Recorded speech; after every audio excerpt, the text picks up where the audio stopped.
उत्तराखंड के रामनगर में मोहान के पास स्थित है मोहान आईएमपीसीएल फैक्ट्री, जो कि 1970 के आसपास इस फैक्ट्री की स्थापना की गई थी ताकि यहाँ के आसपास के तमाम लोगों को रोजगार मिल सके और यहाँ से बनने वाली दवाइयाँ आयुर्वेद के रूप में लोगों की सहायता कर सकें। लेकिन धीरे धीरे इस फैक्ट्री पर लोगों की नजर पड़ चुकी है।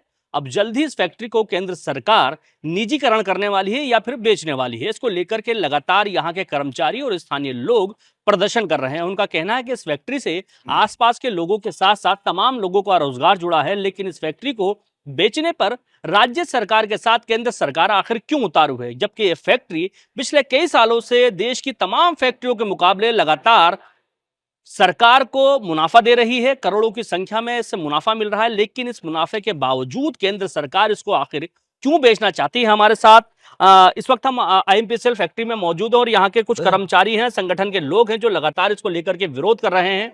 आखिर क्या वजह है कि इस फैक्ट्री को सरकार बेचना चाहती है और इसको बेच करके आखिर होना क्या है।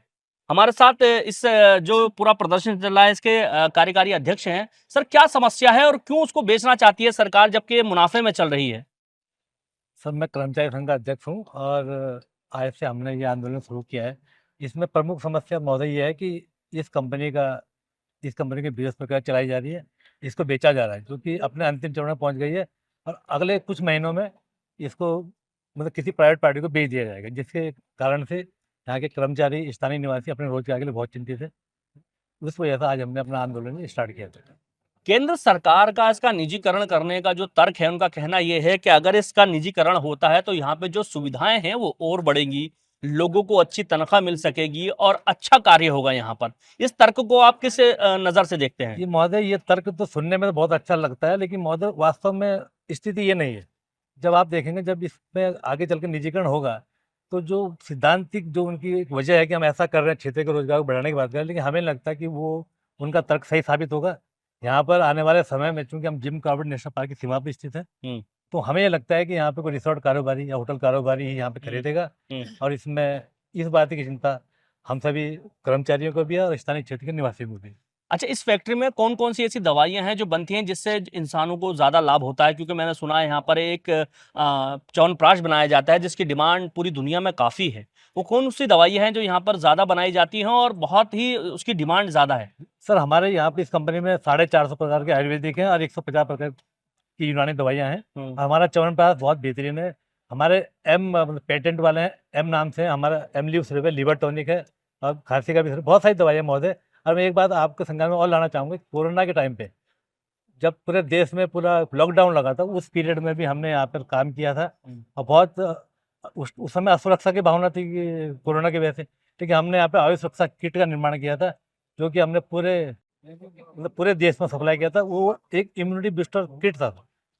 उसकी वजह से कितने लोग यहाँ काम करते हैं अप्रत्यक्ष रूप से और प्रत्यक्ष रूप से लगभग। इसमें अभी यहाँ पे 500 कर्मचारी प्रत्यक्ष रूप से काम कर रहे हैं और इस कंपनी से लगभग 5000 से ज़्यादा से लोग आसपास के क्षेत्रों के 50 गांव के लोग यहाँ पर इस अप्रत्यक्ष रूप से जुड़े हैं, जो कि यहाँ पे जड़ी बूटी की सप्लाई करते हैं। कंडे, घड़े, गौमूत्र, ये सब यहाँ पे, और अदरक वगैरह बहुत सारी चीज़ें हैं जो कि यहाँ सप्लाई करते हैं। 5000 से ज़्यादा अप्रत्यक्ष रूप से इस कंपनी से जुड़े हुए हैं। देखिए, मैं आपको बता दूं, इस फैक्ट्री को स्थापित हुए लगभग 50 साल से ज़्यादा के आसपास हो चुके हैं और यहाँ पे जो दवाइयाँ सप्लाई की जाती हैं वो उत्तराखंड के तमाम जंगलों से वो जड़ी बूटियाँ लाई जाती हैं जिन्हें अमृत कहा गया है वेदों के अनुसार। इस जंगलों से निकाली गई जड़ी बूटियों से ही यहाँ पे तमाम दवाइयाँ बनाई जाती हैं। प्रत्यक्ष और अप्रत्यक्ष रूप से यहाँ पर हजारों की संख्या में लोग जुड़े हैं।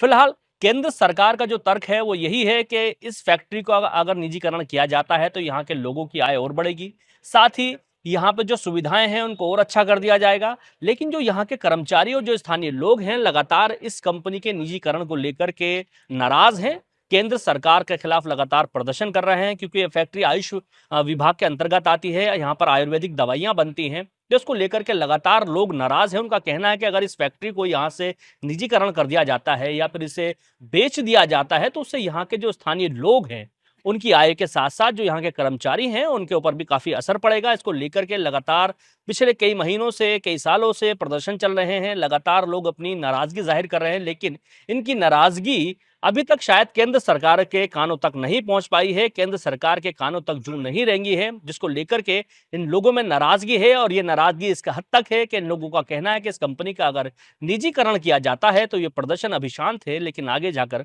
उग्र भी हो सकता है। Danish Khan, ABP live, Ramnagar.